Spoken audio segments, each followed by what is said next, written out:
నెల్లూరు ప్రాంతములో జన్మించి తీరా ఆయన యొక్క జీవన ప్రయాణములో సేవార్థమై మరి ఆ యొక్క దైవజనుడి యొక్క మరి జీవితాన్ని చూసినప్పుడు ఆయన అనేక సందర్భాలలో పెను తుఫానులు అంటే ఎలా ఉంటాయో, ఆకలి దప్పులు, ఒక మాటలో చెప్పాలంటే పౌలు భక్తుడు అన్నట్లుగా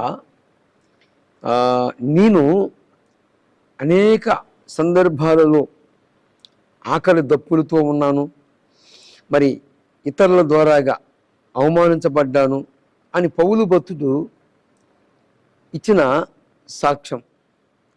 అలాగనే ఈరోజు దైవ సేవకుడు, దైవజనుడు, మరి ఆత్మీయ మెట్టులో ఉన్నత స్థానములో ఉన్న ఆయన ఈరోజు మరి ప్రభు నందు నిద్రించటము, ఇదే రోజు మరి ఆయన ప్రభు సన్నిధానానికి చేరటము. మరి ఎంతోమంది మనకు తెలియని వ్యక్తులు ఉండవచ్చు. అయితే దేవుని యొక్క భక్తుల యొక్క ఆ విధానము,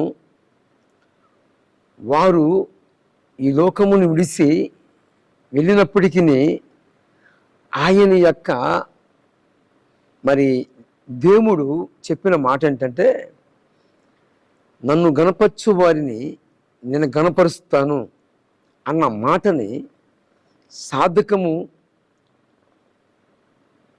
ఆ మాట ఇచ్చి తప్పనివాడు ప్రభువైన యేసు క్రీస్తు వారు. యేసు ప్రభువు వారిని అనేక సందర్భాలలో ఆయన ఉన్నంత కాలము ఇంత చక్కగా యేసయ్య వాక్యమును ప్రకటించి తన యొక్క కాలక్రమములో ఆయన వచ్చిన ఆ కాలము సంపూర్ణమైనప్పుడు దేవుని వద్దకి వెళ్ళటము జరిగింది.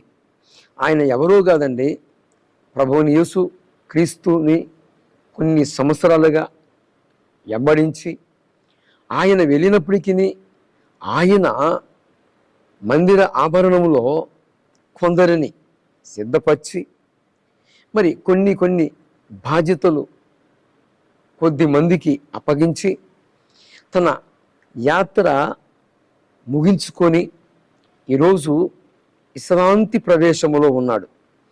ఎవరు అంటే దైవ సేవకుడు, అభిషక్తుడు, మరి ఓసన్న గారు. ఓసన్న ఆయన ఒకప్పుడు ఎక్కడో నెల్లూరు ప్రాంతములో జన్మించి ప్రభు సేవ నిమిత్తము ఆయన గుంటూరు ప్రాంతములో గోరంట్ల ఆ యొక్క ప్రాంతమందు ఆ ప్రదేశానికి చేరి ఆయన యొక్క సేవ కర్తములో, ఆ సేవ పరిచర్యలో ఎన్నో అవమానాలు, ఎన్నెన్నో బాధలు, ఎన్నో రకాల పరిస్థితులు, వాటన్నిటి నుండి ఆ దైవజనుడు దేవుని మహాకృప చేత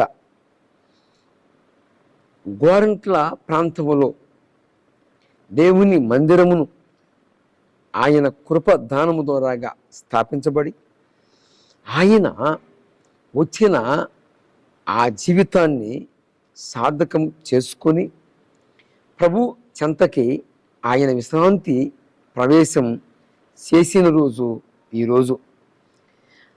అన్న ఆయన వాక్య సందేశాలు, ఆ మాటలు వింటున్న పరవశమే. అందుకే నీతిమంతులని జ్ఞాపకము చేసుకోవాలి.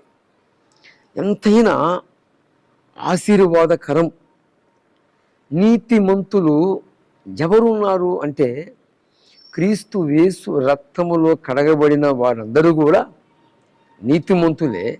అయితే ఈరోజు దైవ సేవకుడు, అభిషిక్తుడు ఓసన్న గారు ఆ దైవసేవకుడు ఈరోజు ప్రభువునందు మహిమ ప్రవేశం నిద్రించిన రోజు.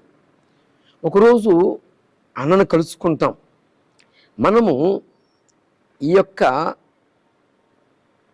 రోజుల్లో ఎట్లా ఉందంటే ప్రేమలకు, అనురాగాలకు, ఆత్మీయతలకు, మమకారాలకి స్థానము లేదు. ఎందుకు అంటే అక్రమము విస్తరించిన చేత అనేకుల ప్రేమ సల్లారిపోతుంది అన్న మాట నెరవేరుతుంది. ఈరోజు బాంధవ్యాలకి, రక్త సంబంధాలకి, అనురాగాలకి, మమకారాలకి ఎటు చూసినా ఎలాగ ఉంది లోక పరిస్థితి, లోక తీరు అంటే నమ్మిన వారిని నయవంచన చేసేవారు బయలుదేరుతూ ఉన్నారు.